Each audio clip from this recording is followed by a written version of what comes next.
আপনি যদি R15 নিয়ে কোথাও দাঁড়ান, তাহলে মানুষ আপনার R15কেই দেখবে, আপনাকে না। কিন্তু কোনো বিশ্বসেরা ফুটবল কিংবা ক্রিকেট প্লেয়ার যদি BMW নিয়েও দাঁড়ায়, সবাই কিন্তু ওই প্লেয়ারটাকেই দেখবে, তার BMW কে না। আপনি যদি 10,000 টাকা দামের গেঞ্জি আর প্যান্ট পরেন, তাহলে মানুষ আপনার গেঞ্জি আর প্যান্টটাকেই দেখবে, আপনাকে না। আর ওই প্লেয়ারটা যদি 50 টাকা দামের গেঞ্জিও পরে, তাহলে কেউ তার গেঞ্জিটাকে দেখবে না, সবাই কিন্তু ওই প্লেয়ারটাকেই দেখবে।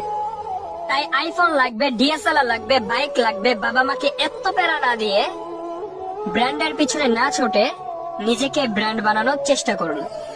নিজেকে এমন ভাবে তৈরি করে তুলুন যাতে মানুষ আপনাকে ব্র্যান্ড বলতে বাধ্য হয়।